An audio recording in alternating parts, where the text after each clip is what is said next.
collectors, and welcome to Long's Toys. Today we are taking a look at Leader Class Decepticon Megazarak from the Transformers Age of the Primes line from Hasbro. So this is a repaint of Armada Megatron that we saw back in Legacy, and it is based on a repaint design from Transformers Collector Club in the early 2000s. And I think this one did make it out. And they had more planned, but then it just kind of got scrapped because originally they were going to call it like a new version of Megatron, like a G3 almost continuity that they were going to kind of make up a fiction for. And then Hasbro did not let them call it Megatron. So that's why they went with Megazarak.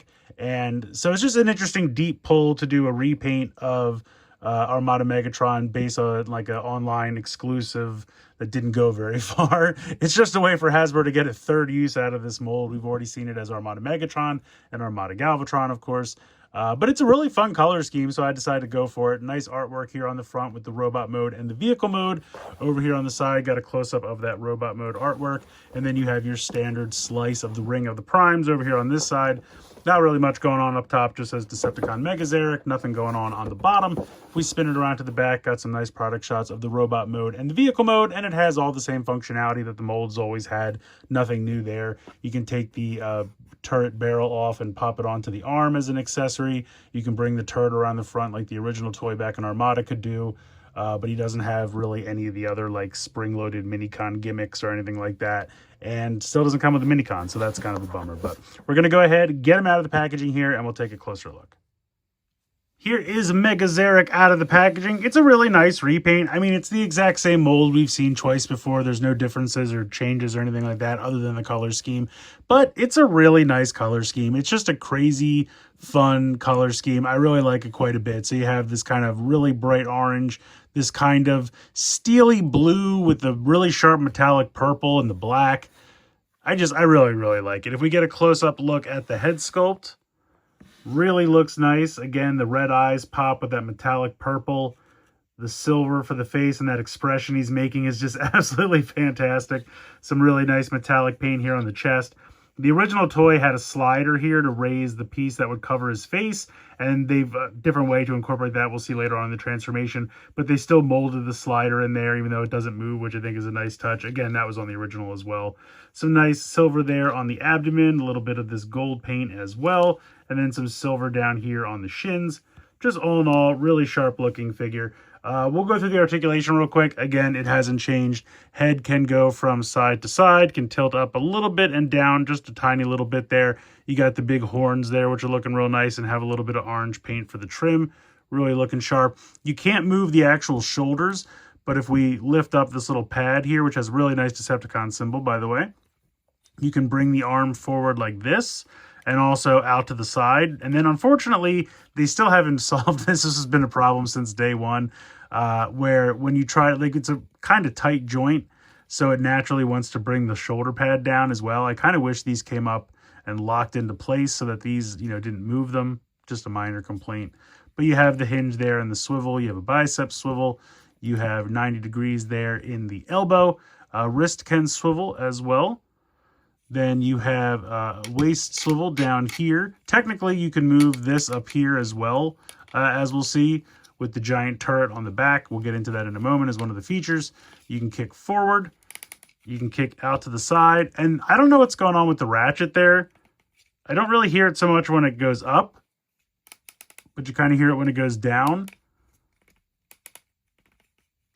So I guess it's only ratcheting one way. Kick out to the side. Got a thigh swivel there. Nice ratchet for the knee. And then you have ankle tilt, I would say, maybe not quite 90 degrees, maybe like 45, 50 degrees. But they have that piece in there, so it doesn't just look like the foot is hanging out, which I really appreciate. I think that's pretty cool. Yeah, overall, it's a good mold. It is a shame that, they removed, well, I shouldn't say removed, but they didn't bother to incorporate any of the gimmicks. But they're also not selling this with a Minicon, so it kind of makes sense. You'll see some of the gimmicks kind of molded around. Like you can see the hand here. The original toy had a Minicon port that the blade would kind of pop out in between his fingers here. And so they've still kind of molded this hand in that fashion, even though there's no blade or anything like that. You have the turret here on the back, which looks great. Again, nice Decepticon silver there on some nice silver paint, a little bit of orange as well. You can take this piece off and you can swivel around either of the fists to show this little peg here, and then you go ahead and peg that on, and then you can kind of have like a blaster hand there, which is a cool look. I like the look of that. You can also, if we take this back out and flip the hand back around, and we want to peg this back in, like the original toy, you can also bring this up, and if we lift the arm out to the side, we can bring this in, and then you can have the gun there kind of at the hip, which is another cool look. Or you can also pull to lift this up. You can see it extends, and then you want to flip down. Which way does this flip? Like this. So that gives you clearance to spin the waist around like so. So let's line that up, and then we'll close this back down, and then you can push this back up and bring this like this, and you can kind of have the turret on the front, kind of like a shield.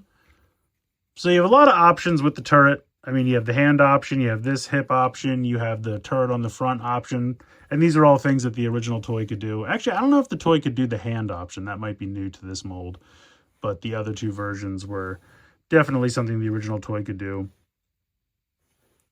And I think that's kind of a cool look. And here he is side by side with the other two versions of this mold, being Armada Megatron and Armada Galvatron. It's a fun mold. I mean, it's definitely not as fun as the original toy, in my opinion, because it had so many gimmicks and electronics and everything. But I think they've done a decent job of kind of updating this design and, you know, bringing it in with the modern articulation and everything. Not that the articulation was really that bad back in the Armada days. I feel like by that point, you know, ball joints and other such things were quite the norm. So it's not as drastic of an update as when they update something from G1. But I still like this, and I like having 3 versions, which is crazy. Definitely unnecessary, but still fun, and I like all 3 of them for their own reasons. So getting into the transformation, it's honestly pretty simple. We're just going to kind of straighten the arms down like this, and we're going to fold the fists into the forearms, kind of like we're attaching the barrel. Then you're going to come to the sides here, and you're going to open up these panels, which are kind of done in this nice, like, matte purple finish, which I really like. And then you're just going to swivel this up in like that, and then close it up. So do the same thing over on this side. Swivel this up. And then we're just going to open up the chest, and we're going to flip out this little panel here, which is basically the covering for the face. So that's not even really necessary, but it's just kind of fun because it's kind of reminiscent of the original toy, how that would slide up to cover the face. So then you're going to close the chest back up, and then we're going to lift up these panels here on the shoulders, like so. And then we are going to wiggle the shoulders up, all the way up, like so. And you can kind of see that this piece is going to start to come up as you do so, and you're going to follow that up, and that is going to peg in. You can see this large tab here on the bottom of the shoulder, and that's going to peg in there. So just kind of line that up, make sure it's up all the way, and then that will kind of lock it in place. So we're going to do this again over here, bringing this up, and then this will come up and lock that into place. At that point, we can put these panels back down. You can kind of see how there's like a little area beveled out for this little piece here, so that when you bring this down, it will naturally sit on top of that and sit flat, which is nice. So that's pretty much the entire front part of the tank. At that point, we're going to rotate the turret around like so. Then we're going to rotate the waist 180 degrees, and it might be easier to just move this back out of the way to do so, like that. And then we can put this back down. And then they have these little panels on the inside of the leg, which are going to flip open. If I can get my nail in there. There we go. So that's going to flip open. If you have the ankle tilt engaged, make sure you close that up. And then you can also fold the feet down and the toes. They'll just go in like that. This is going to come up, and you can see that there is a little tab right here on the side, which is going to tab into this spot right here. And also there is a tab right here, which is going to tab into the side of the leg, which you probably can't see right there. So this is going to come up, and you're just going to kind of line this up. There's also a tab right here, that a tab underneath right here on this panel that we flipped out. We're going to leave that out like that. So this comes up. That has to tab in and tab in there. And make sure that this is in. There we go. And then we're just going to repeat the process over here. Fold the toes and the heels in. And this one can really stick on mine. I don't know why. But then we're going to swivel this up. Lift this up. There we go. Click this all in. And tab that down. And there we go. There is Megazarak in tank mode. So I think the color scheme really works for the tank mode. I mean, this thing just looks sharp. You have the overall black with the pops of the silver. Really nice Decepticon symbol there. Then you also have like the metallic purple and the orange. Really looks good. You can kind of see the head of Megatron having those pincers there, originally to capture minicons, but now just to be menacing, I guess, if you have a super tiny little Autobot, or maybe you can grab a leg or something. You have the turret, which can move up and down, can also spin from side to side, and you can see some of the old minicon gimmicks still molded in here. These used to flip open when there was a little connection port there on the side. I think there was also something over here that would open up on the side and you could store a minicon on there. So you can kind of see some of those gimmicks molded in. But yeah, the silver paint for the treads also looks really sharp. Still has the wheels though, so it rolls decently. And then you also have this little piece here. It's these were firing missiles on the original toy, but it's just molded in now. But you can push this up. And you want to be a little careful with it because I know with my Megatron,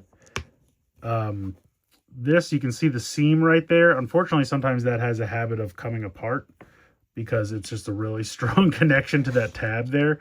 But you can bring this up. You can see where it tabbed in, and then this can swivel.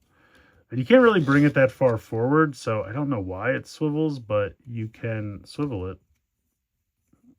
And then you can kind of have him firing in different directions. So maybe if there's some airborne threat behind him, you can kind of bring that up and swivel around. But then it just comes back down and pegs in. And of course, you can utilize that in the robot mode as well. When you have the turret in the front, you could bring that up as additional firepower. But yeah, really, really like the look of this mold in this color scheme. The tank mode just looks really, really sharp. I think Megazarak is a fun repaint. I mean, this mold is not perfect, I'll be honest. You know, as a comparison to the original toy, I think the original toy was more fun with all the electronics and minicon gimmicks and everything like that. But I've always been a fan of this new updated mold. I know a lot of people think it's a little bland, and I can understand that. I mean, transformation's pretty basic, but at the end of the day, it's a great looking robot mode. It's a great looking tank mode. Transformation is pretty quick and simple, so you can go back and forth really nice. This is just a great repaint of a decent toy.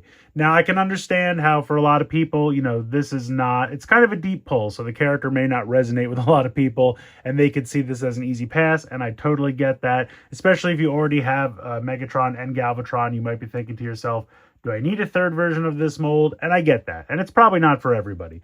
But it is a really fun repaint of a pretty fun toy, and I recommend it. If you're a Transformers fan, or if you're a fan of like weird deep cut stuff, then this is definitely going to be right up your alley.